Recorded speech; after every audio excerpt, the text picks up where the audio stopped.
do Céu Podcast.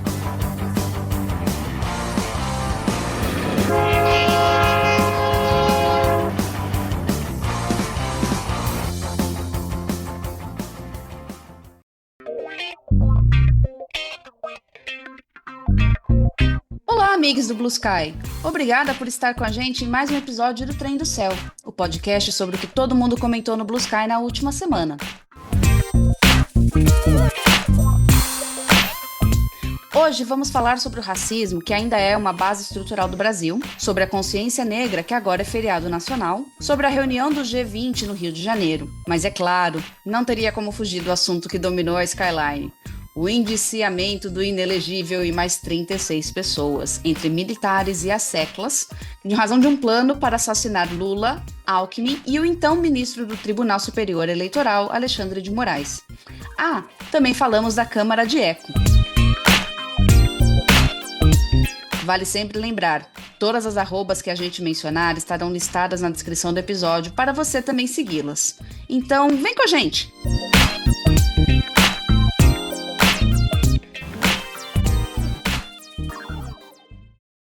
Olá, amigos do Blue Sky! Estamos aqui com mais um Trem do Céu, o podcast que comenta o que foi assunto na última semana. Eu sou a Jade e estou aqui com minha amiga Gótica Gateira. Oi, Gótica! Olá, pessoal! Essa semana tivemos assuntos que deixaram todos com cara de Pikachu surpreso, infelizmente. Tem um assunto que não podemos deixar de fora desse episódio, mesmo que a semana tenha sido dominada por esse outro tema que vamos tratar mais adiante. Na quarta-feira, dia 20 de novembro, tivemos um feriado, que agora é nacional, que é o Dia da Consciência Negra, um feriado que celebra o legado de Zumbi dos Palmares, um mártir da abolição da escravização de pessoas negras. A gente sabe que o Brasil tem dificuldade em reconhecer que o racismo é uma das bases estruturais de nossa sociedade, que um dia foi tratado como um problema, mas hoje é tipificado, é um crime. E é ainda assim pouco eficaz se a gente não aceitar que uma das formas de manter essa aparente miopia da sociedade é a negação da nossa história violenta, injusta e discriminatória com pessoas negras. O racismo existe em cada um de nós, tanto nas expressões que insistimos em usar e negar os significados delas, quanto em agressões que ficam impunes. Não tem como falar de racismo sem causar um desconforto, sem apontar a apatia de cada um de nós que assistimos esse genocídio diário. No dia 17 de novembro, o Patrício, @patriciojúnior.com.br, postou: Essa notícia deveria parar o país. O post trazia um link para o site da Mídia Ninja, sobre o assassinato de uma mulher grávida, preta e jovem, que tentou defender o irmão autista durante uma abordagem policial. Ele ainda trouxe um fio a partir desse post, com links para notícias com dados que deveriam ser assustadores, mas que parecem não comover a nossa sociedade que chafurda na negação do racismo. No post, ele acrescentou: O estudo Pelo Alvo, Mortes Revelam um Padrão, da Rede de Observatórios de Segurança, mostrou que 87,8% das vítimas fatais da polícia em 2023 eram negras.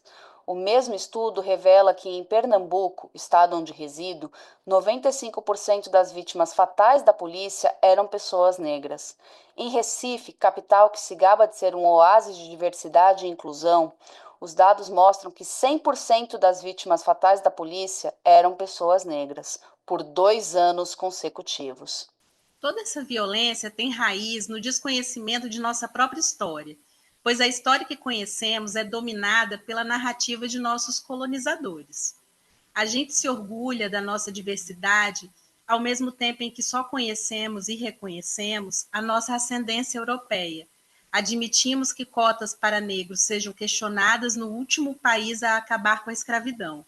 Quer dizer, teoricamente, né? Dia sim e dia também, tem gente sendo libertada de situação análoga à escravidão no Brasil. E adivinha qual a cor da maioria dessas pessoas? Pessoas pretas lidam com um sistema preparado para punir, encarcerar e matar conforme o tom da pele. toda a nossa construção social, do nosso medo ao que nós achamos belo, passa pelo aprendizado de exaltar quem oprimiu e estigmatizar quem foi oprimido. Essa ausência de consciência é um legado do qual precisamos nos livrar e reconhecer não somente o racismo, mas a nossa verdadeira história. O que conhecemos de Zumbi, Dandara, Aqualtune, Abdias do Nascimento, Luiz Gama, Caramuru, Pedro Poti e tantos outros que ainda sequer sabemos da luta? Quantas ruas, avenidas e praças homenageiam essas pessoas? E quanto de consciência negra você, brasileira e biscate, tem? É um assunto, né? Assim, eu vejo que as pessoas fogem um pouco desse assunto. É complicado. Tem vergonha. E ao mesmo tempo não tem, porque quem pratica o racismo abertamente não tem vergonha. Vixe. Não, eles não estão nem aí com isso.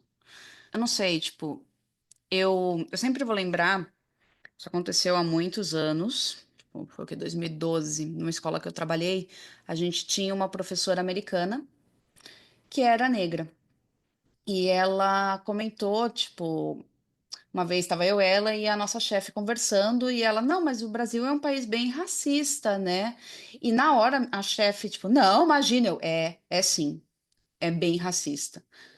E as pessoas negam isso, elas fingem que elas não veem, elas fingem que elas não veem a luta diária, assim. Eu sou branca, eu não posso, tipo, roubar o local de fala de outras pessoas. Mas como pessoa branca, eu acho que é meu dever tentar conscientizar outras pessoas para não fazerem isso, para tentarem ao máximo não serem racistas, né? E entrando na questão de violência policial, é inadmissível a polícia agir da forma que age. A polícia ela deveria ser para proteger. Não, eu percebo muito assim, por exemplo, o episódio do Sapatênis, o Thiago Leifert, né? Ele fica muito mais puto por ser taxado de racista do que com a própria situação que aconteceu. O problema é o rótulo. As pessoas não querem ser chamadas de racistas, mas elas querem continuar praticando o racismo, porque elas não querem aprender, elas não querem ouvir o que as pessoas pretas têm a dizer, elas não querem aceitar o que as pessoas pretas estão fazendo ou as atitudes que as pessoas pretas tomam, elas só querem não ser chamadas de racistas. Pelo nome que elas são. Exato. E assim, umas coisas me incomodam. Por exemplo, na segunda-feira, eu acho, eu postei sobre. Tentei, né? Iniciar um treino na Skyline sobre personalidades negras que as pessoas admiram, ou, né? Só 2 pessoas responderam. E aí eu não sei se, assim, eu não sei nem que leitura eu faço disso. Se as pessoas simplesmente não querem participar, se as pessoas realmente não veem pessoas negras como pessoas que inspiram, que são dignas de serem lembradas. É um negócio muito louco, assim. A gente promove os apagamentos sem perceber. Nessa questão de apagamento, eu sempre lembro de Machado de Assis, que antigamente era retratado como Branco. branco. Nunca Ele não foi. era branco. Ele nunca foi branco. E eu sempre lembro daquela propaganda que mostrava ele negro. O próprio Luiz Gama, porque as pessoas falam, mas ele é filho de um português. Ok, E daí, mas ele era preto. sabe, gente? E daí? Eu não vi teu post, eu vou ser muito sincera, porque se eu tivesse visto, eu teria respondido. Até repeti ele no feriado e tal, aí eu vi que não ia render. Essa semana, a afiliada da Vênus Platinada, ela tem muita preocupação com algumas coisas, e uma das preocupações dela eu amo, que é de ser o mais bairrista possível. Super capixaba, sabe? E aí ela fez uma matéria sobre uma princesa guerreira negra, a Jacimba Gaba, que a mulher, ela era do norte do estado, do norte do Espírito Santo. Ela envenenou o Senhor do Engenho, e ela fez isso de um jeito assim, ela demorou pra caramba para fazer isso, foi, sabe, para não levantar suspeitas e tal. Ela conseguiu libertar a galera, fez um quilombo e começou a atacar os navios negreiros que passavam por aquela parte lá da costa. Ui, que delícia!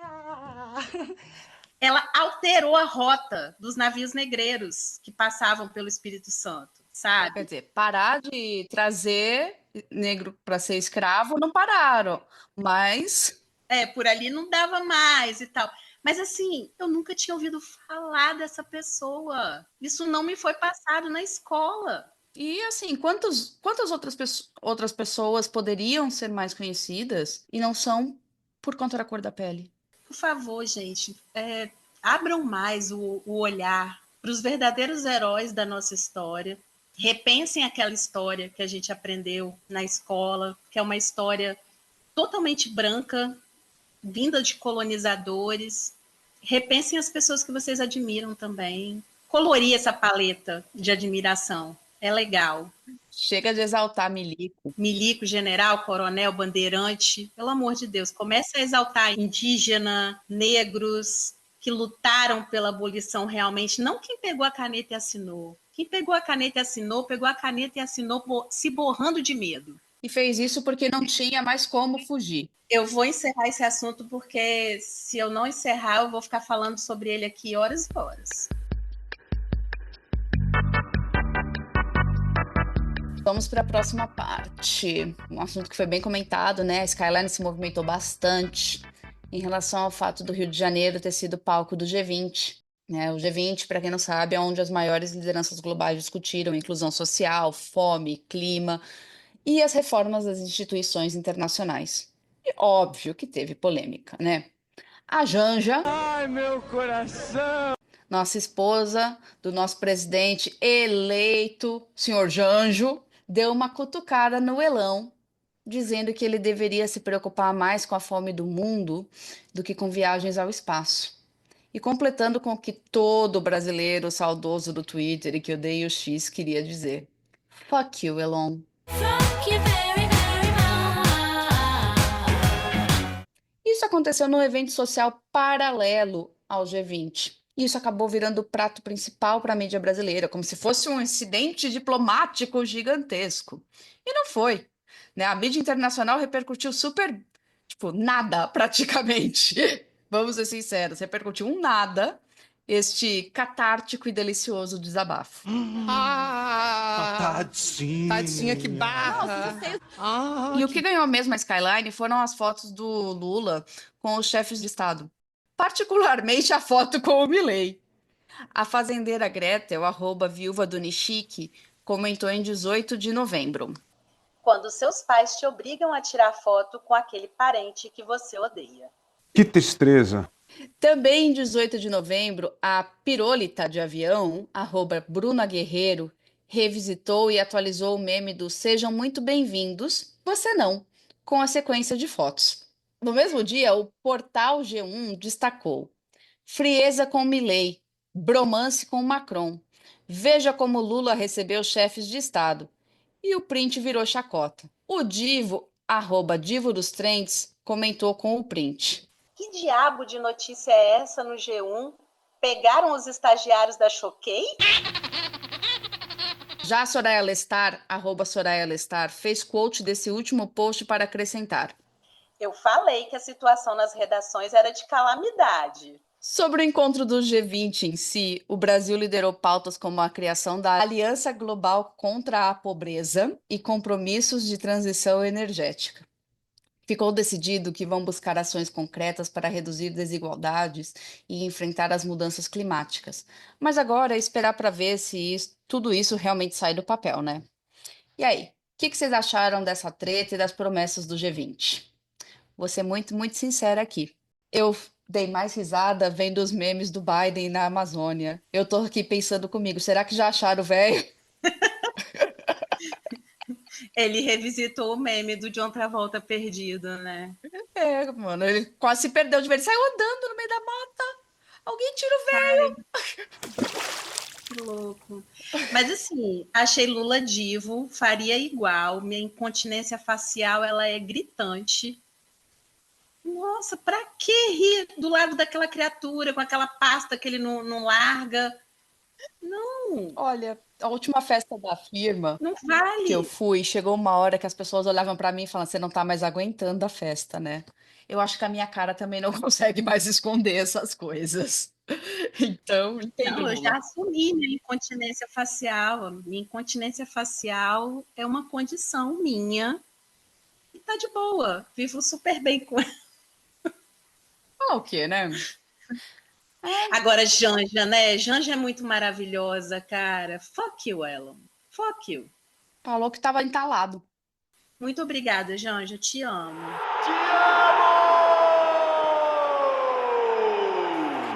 Agora sim, vamos falar sobre um dos assuntos mais tensos da política brasileira nos últimos tempos e que dominou a Skyline: o indiciamento do ex-presidente inelegível e de outras 36 pessoas, incluindo militares. Eu acho é pouco. Eles foram acusados de participar de um plano para dar um golpe de Estado que, pasmem, incluía até o envenenamento do presidente Lula, do vice Alckmin, do ministro Alexandre de Moraes, que à época era presidente do Tribunal Superior Eleitoral, TSE. E sim, parece enredo de filme, mas é real e nos faz pensar em uma única coisa: sem anistia. Como disse? Sem anistia. Como é, amigo? Sem anistia. Como? Sem anistia. Como assim? Não entendi. Anistia é o caralho. Em 19 de novembro de 2024, bru.biscay.social, comentou: Cara, isso é gravíssimo. Em qualquer país sério no mundo seria prisão imediata. Mas o dito cujo não foi preso até hoje, então não sei mais o que esperam que ele faça. Se isso aqui não for capaz de manter ele atrás das grades, pode esquecer. a gravidade das acusações e a necessidade de uma resposta firme da justiça é fundamental, principalmente no momento como o que estamos vivendo agora, que, presta atenção, estamos tentando passar nas casas legislativas um projeto de lei que perdoa todos esses criminosos. Ainda no dia 19, o Igor Natucci, @Igor Natucci, SCH, fez um fio importante, onde contou que foi monitorado durante o governo anterior e enfatizou o perigo desse plano descoberto pela Polícia Federal. Ele disse: Notem que o plano não tinha sutileza.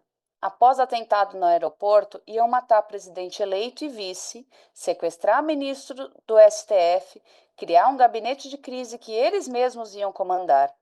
Não é de se duvidar que houvesse caça a opositores nas ruas na sequência. Eles queriam algo no estilo Pinochet.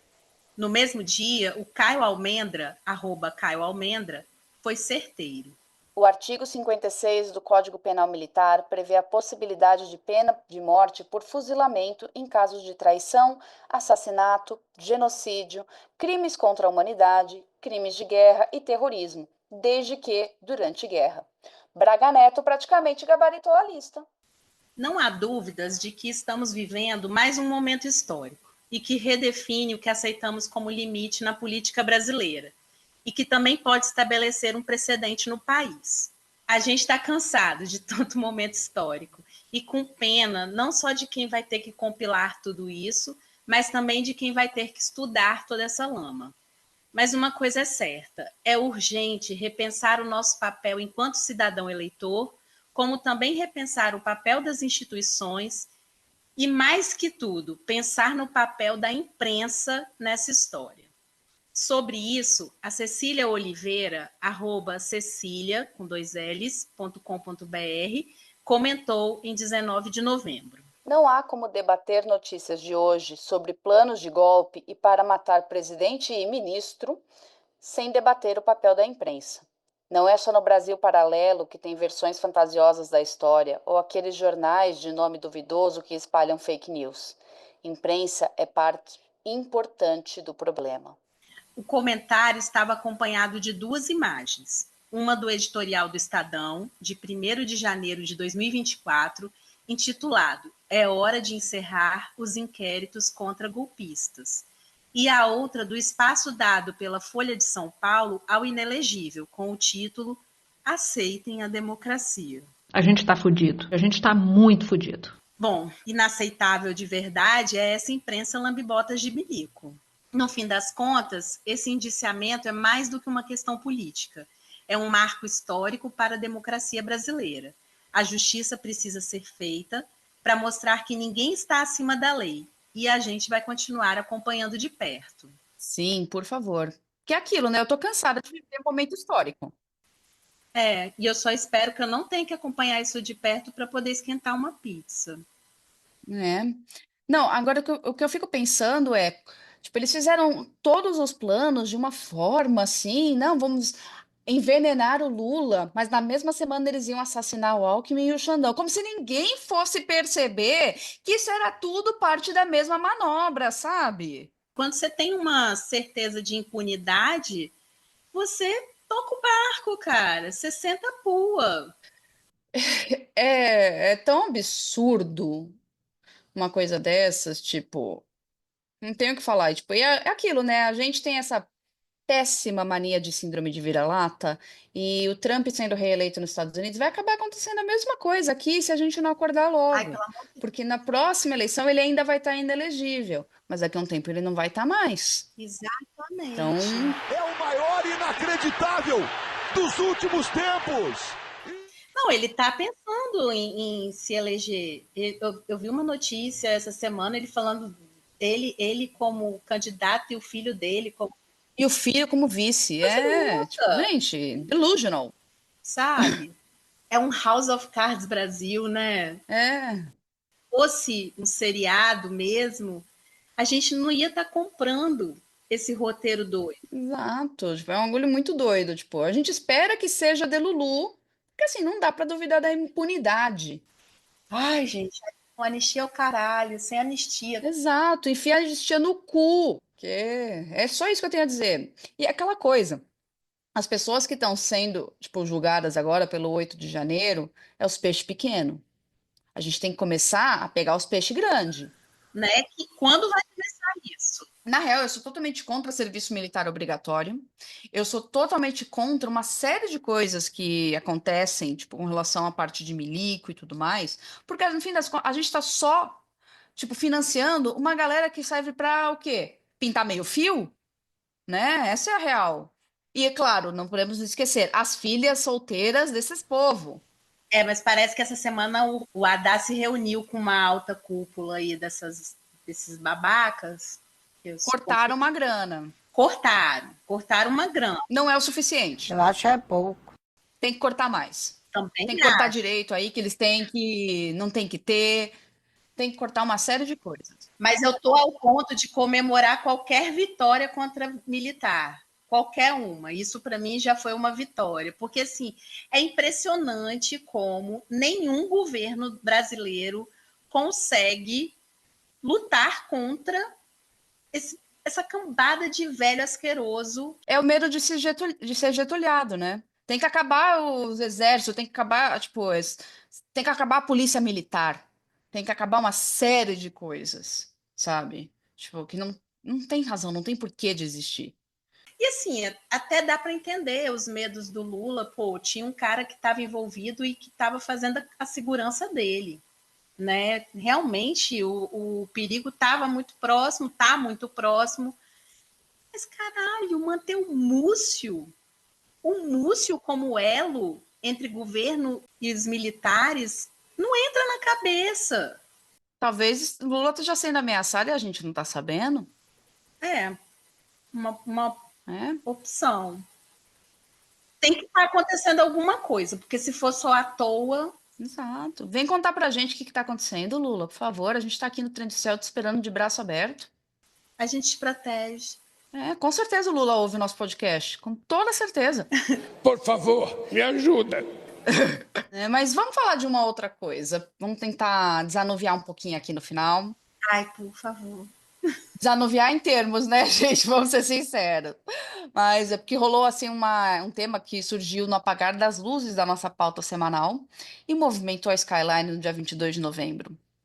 A percepção de que o Blue Sky seria uma câmara de eco da esquerda. Aleluia. E, né? E assim, quem trouxe essa discussão foram principalmente assim, os jornalistas e comentaristas de viés político mais à direita, que reclamaram que o espaço tem pouca diversidade de opinião. Será? Será mesmo? A Maru, @fuzimaru.sky.social, resumiu de forma brilhante essa crítica. A ironia dos jornalistas trancados numa câmara de eco, gritando câmara de eco. No entanto, também complementou em outro post. Olha, a não ser que a pessoa seja jornalista, cientista político, estudioso de discursos de direita, etc., ninguém, de minoria alguma, é obrigado a se expor a discurso insalubre só para saber o que o outro lado pensa. Até porque, na maioria das vezes, a gente já sabe contra a nossa vontade. O Cvezito, @cvezito.biscay.social, acertou o que a gente acredita que está por trás dessa percepção. A pseudopolêmica da Câmara de Eco. A direita histérica não é ninguém sem engajamento por ódio. É verdade que o desconforto só surge quando os espaços deixam de favorecer determinados grupos. No caso, o Blue Sky sempre pendeu muito mais à esquerda, o que incomoda a direita e os ditos isentos. Fato é, ninguém é impedido de entrar na rede social, mas também ninguém é obrigado a ouvir o que não quer, e a esquerda está começando a entender a grandeza do bloco. No Blue Sky dá pra gente falar de ideias sem barulho desnecessário. E assim que os biscates perceberam isso, muito do comportamento massacrante da falecida rede do Kiko do Foguete foi abandonado, para honra e glória da nossa Vila Céu Azul. A Elinhas.biscay.social sintetizou bem e talvez, matou a charada. Todo discurso de câmara de eco da esquerda é uma tentativa de descredibilizar e desmobilizar qualquer agregamento de ideias mais progressistas e de esquerda, porque geral sabe que quanto mais agregado uma galera for, mais fácil de se mobilizar. E a Agnes Varda fantasiada de barata? Gente, eu amo os nicks de vocês. Vocês são muito criativos. Mas enfim, @osso de borboleta. Deu um fatality nessa questão. Silenciando as palavras câmara de eco para criar uma câmara de eco ainda mais perfeita. Olha, tô quase fazendo que nem ela, cara. Sem brincadeira, eu não aguentava mais ouvir essa porcaria desse termo. Me encheu o saco, eu tava isso aqui. Vocês imaginam eu fazendo aquele emoji da mãozinha pequenininha de silenciar essa desgrama desse termo? Especialmente porque eu abri o Reddit e estavam falando de câmara de eco no sub do Blue Sky no Reddit. Quer dizer, gente, essa porcaria desse termo saiu muito além de só a Skyline. Eu né? leio e sinto o cheiro do chorume. Sim, o Blue Sky é de esquerda, tipo, você não quer, é tchau. E essa questão do bloco é o que eu tenho no meu post pinado no meu perfil, né? A regra da casa é o bloco. Vi algo que eu não gostei? Bloque. Não foi com a sua cara? Bloque. Falou merda? Bloque. É de direita? Bloque. Porque se tem alguma coisa se tem algo que ninguém vai fazer, gente, é encher o meu saco no meu celular que eu mesma apaguei e eu mesma carrego 3 vezes ao dia. Então, assim, não. E eu acho que a galera da esquerda começou a perceber muito isso, que tipo, o bloco, ele é bom, ele faz bem para a alma, como já dizia aquela propaganda, né, antiga, quem ama bloqueia. E eu amo isso. Eu repito isso o tempo todo, né? Eu vejo que assim a esquerda com o Blue Sky ela conseguiu entender que se a pessoa chega falando merda, não é para você fazer câmara de eco para aquela pessoa, entrar no debate, fazer o repost para comentar. Não, não é. Aí você está fazendo uma câmara de eco que não é legal. O legal é o bloco, deixa aquela pessoa falando sozinha, deixa o filho da puta falando sozinho, tranca ele num quarto para ele falar sozinho, porque aí o discurso, aquele discurso bosta, fica ali quietinho no cantinho. É isso. E o mais legal, assim, que eu sempre penso é que, tipo, o Blue Sky, originalmente, ele era para ser uma rede para os criptobro do Jack, né? Só que aí as minorias dominaram e o Jack acabou saindo do Blue Sky por isso, Nossa, que né? O Blue chato. Sky ele não bate palma para doido cantar, Fiquei com pena. Poxa, né? Jack. Fica com dó. Soltando fogos. Ah, pelo amor de Deus, deixa a gente. Aí não tá gostando da câmara de eco? Tá ali a portinha, pode sair, vai, vaza. E é isso. Ai, terminamos essa semana. Terminamos. Quero agradecer a todas as arrobas mencionadas que ajudaram a criar essa pauta, que me fizeram rir bastante. Gente, como é difícil ler várias vezes o que vocês escrevem para depois não sair igual uma hiena aqui.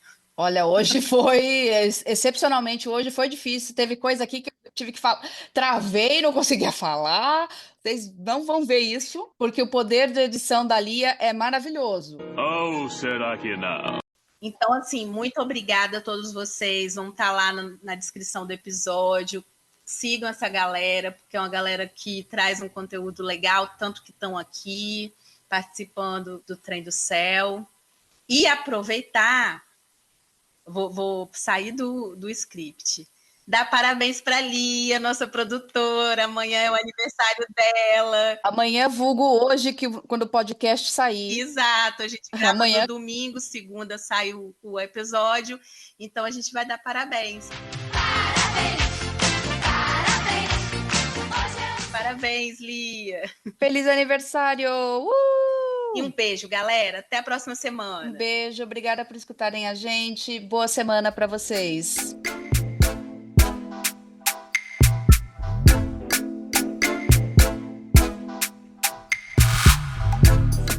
Obrigada por escutar até o final. Se você curtiu e não quer perder os próximos episódios, segue a gente na sua plataforma favorita e avalie o podcast com 5 estrelas para nos apoiar. Para falar com a gente, segue o nosso perfil no Blue Sky.